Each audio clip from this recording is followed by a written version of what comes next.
Your money is like a mirror, reflecting your thoughts. Do you see abundance or scarcity? How you view money shapes your actions. This is the first lesson from 7 life-changing lessons about the psychology of money.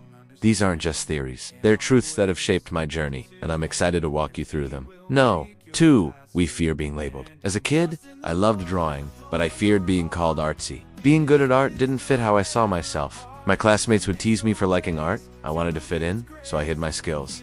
Fast forward to now, I realized how limiting this belief was. My love for art wasn't a weakness, it was a strength. Similarly, our relationship with money is often tied to labels we fear. Being good with numbers might sound like a label for nerds. Managing finances might seem boring, but these are strengths, not weaknesses. I remember when handling finances was seen as boring. I thought being good with money meant being frugal, missing out on fun times. But as I grew older, I realized being good with money was about freedom, having control over my choices and time. Labels can limit us if we let them. This year, choose to see money management as a skill, not a chore. No.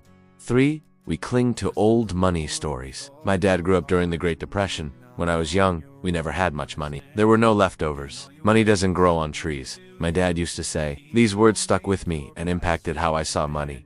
It made me afraid of waste and instilled discipline. But sometimes these old stories limit us. Growing up, I never considered becoming a millionaire because I believed money was hard to come by. Luckily, I met mentors who helped me see beyond my family's financial story. They opened my eyes to a world where money could be earned and managed well. This is a reminder for you. Our childhood stories impact our choices, but we're not bound by them. You have the power to write a new story. This week, challenge one money belief you grew up with. Is it money is hard to come by? Flip it. Can I attract prosperity through my actions?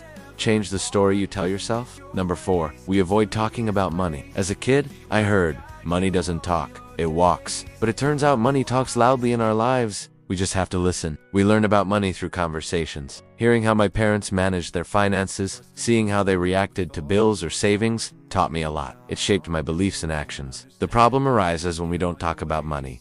We hide it away like it's a taboo topic. We don't discuss money because it's uncomfortable, but silence can teach the wrong lessons. This week, start one conversation about money. Talk to your partner about financial goals. Chat with your parents about their money journey. Ask a friend about their budgeting tips. Talking opens the door to learning and growth. No? 5. We stay in unhealthy financial relationships. We tend to stay in situations too long, even when they're hurting us. Maybe it's a toxic client who constantly demands work for less money, or a friendship that always leaves you footing the bill.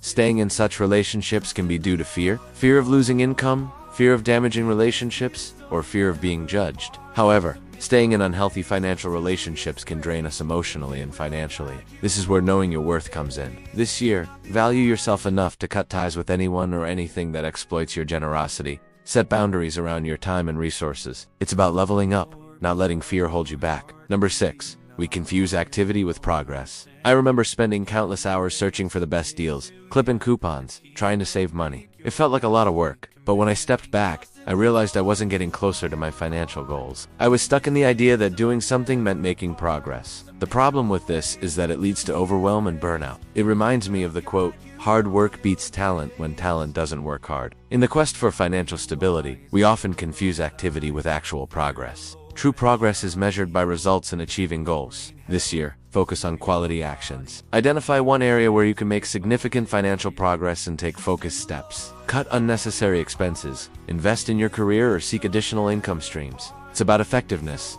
not just activity. Number 7, we don't seek help from others. As a kid, I always tried to figure things out on my own. Asking for help seemed like a sign of weakness. But in the world of finance, seeking help is a sign of wisdom, not weakness. Financial decisions can be complex, and we can't be expected to master everything on our own. Things like estate planning, taxes, and investment strategies require expertise. Trying to handle them alone can lead to costly mistakes. The truth is that we can't be experts at everything. I've learned that acknowledging this and seeking help has led to better outcomes in many areas of my life, including finances. This year, commit to seeking help when needed. It could mean consulting a financial advisor, hiring a tax professional, or joining a mastermind group. Remember, asking for help is not a sign of weakness. It's a smart way to navigate the complexities of money. Now, here's the deal. Knowing these lessons isn't enough. I've learned this firsthand. We must put these lessons into practice. I challenge you to take one action based on these lessons. Young professionals, cut one unnecessary expense and redirect it to savings. Parents, negotiate one bill or loan to ease your financial burden.